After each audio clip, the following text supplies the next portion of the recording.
we've just had an amazing ride up here. We've just left the little town of San Antonio, I believe it is, and we're headed down towards Panajachel. Down below, we've just caught our first glimpse of Lake Atitlan, and the day is beautiful. We've really been kind of outspoken to God, just saying we'd love to see the lake, but we understood that there's a lot of clouds. It's rainy season.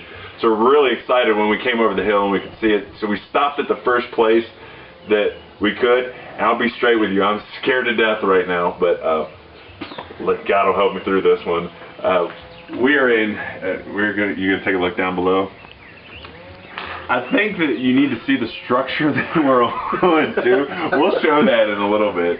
But today we're in Acts chapter 12, and I love this chapter, not for what has to happen to Peter, but how he gets away from it. And there's a point that I want to bring out. We see at the beginning of chapter 12 that James is killed, and there was very real persecutions. When we talk about the disciples going into prison, it wasn't something where they've read through the book of Acts and they know that they're going to get out. The threat of death was very real, and every time that they were captured and they went before the authorities were gunning for their necks. And so the thought of death, when they were in prison, they really believed that they would die. And Peter is in this position. It says, so Peter was kept in prison. Verse 5 says, so Peter was kept in prison, but earnest prayer for him was made to God by the church. And I want you to key on that, because it says earnest prayer, and there's no wasted words here.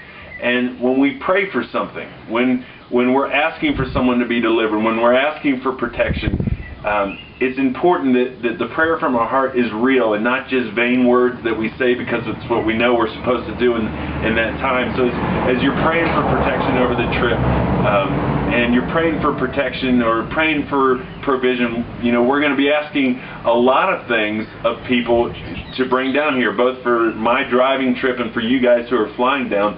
We need a lot of supplies. We need a lot of things. And so I'm asking you, earnest prayer is what we need. And the reason I say that is because of this.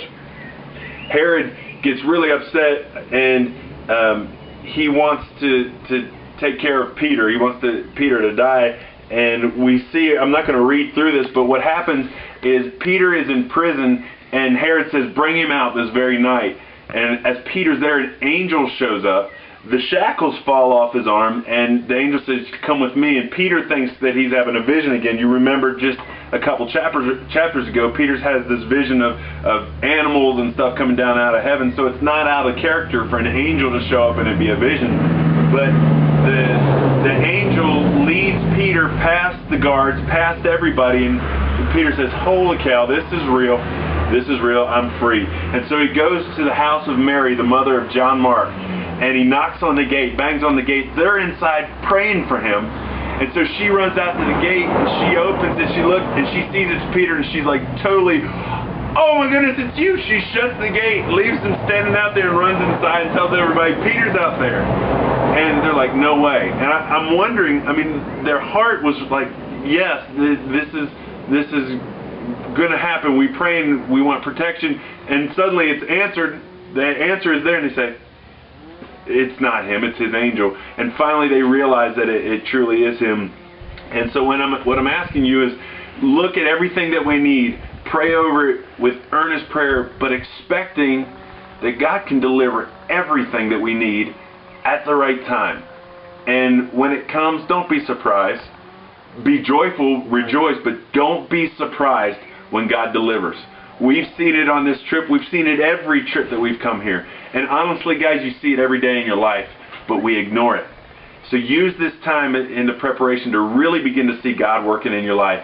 And just take a look at that place down there. And just rejoice in who God is. We're going to be doing these devotions all the way to Lake Atitlan. Hopefully we don't stop every 20 feet because it's pretty awesome. We claim we ain't ashamed, but yet we still ain't hit the block up. We in our Christian bubble while our brothers get locked up. Lord, I want to stock up, pack a bag and walk up. In a country where sharing my faith may get me shot.